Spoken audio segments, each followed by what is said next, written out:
প্রতি বছর ২রা ফেব্রুয়ারি বিশ্ব জলাভূমি দিবস পালন করা হয়। ২০২৫ সালেও বিশ্ব জলাভূমি দিবস পালন করা হবে। জীববৈচিত্র্য, পরিবেশের ভারসাম্য রক্ষা, খাদ্য নিরাপত্তার জন্য জলাভূমির ভূমিকা অপরিসীম।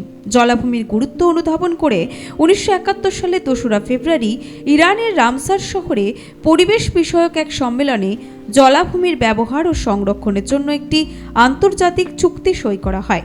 রামসার কনভেনশন হল বিশ্বব্যাপী পরিবেশ রক্ষার একটি সম্মিলিত প্রয়াস। ১৯৭৫ সালে রামসার কনভেনশন চুক্তি কার্যকর হয়।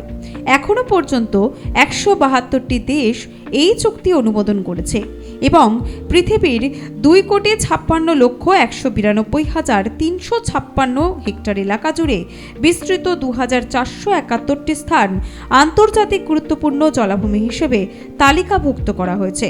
রামসার কনভেনশনের সমন্বয়ের দায়িত্ব পালন করে ইউনেস্কো।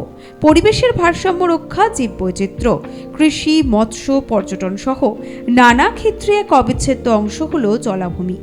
জীববৈচিত্র্যের ক্ষেত্রে দেশের সবচেয়ে সমৃদ্ধ উদাহরণ হল খাল, বিল ও সুন্দরবন। পৃথিবী বিখ্যাত সুন্দরবন সম্পর্কে নতুন করে আর কিছু বলার নেই। শুধু সমৃদ্ধ জীববৈচিত্র্যই নয়, প্রাকৃতিক দুর্যোগ, বিশেষত সাইক্লোনের হাত থেকে দুই বাংলাকে বাঁচায় এই সুন্দরবন। সম্প্রতি সময়েও অবশ্য দুই বাংলা জুড়ে সুন্দরবনের বিপদাপন্নতা বেড়েই চলেছে।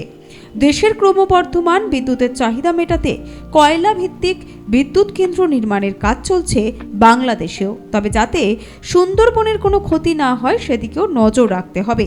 ১৯৯২ সালে সুন্দরবনকে রামসার সাইট হিসেবে ঘোষণা করা হয়। ভারতের বৃহত্তম রামসার সাইট পশ্চিমবঙ্গের সুন্দরবন জলাভূমি। অন্যদিকে ভারতের সবচেয়ে ছোট রামসার সাইট হল হিমাচল প্রদেশের রেণুকা জলাভূমি। সর্বাধিক সংখ্যক রামসার সাইট যুক্ত রাজ্য হল উত্তরপ্রদেশ।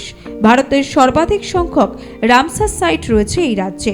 ভারতের মোট ৬৪টি রামসার সাইট ছিল। বর্তমানে আরও 11টি রামসার সাইট যুক্ত হয়েছে। এখন মোট ৭৫টি রামসার সাইট রয়েছে। পশ্চিমবঙ্গের অন্যতম একটি রামসার সাইট হল পূর্ব কলকাতা জলাভূমি। জলাভূমি যে কোনো অঞ্চলের নিকাশি ব্যবস্থা এবং পরিবেশের ভারসাম্য রক্ষায় গুরুত্বপূর্ণ ভূমিকা পালন করে, কারণ জলই হলো জীবন। Bureau report, Nobel Bangla.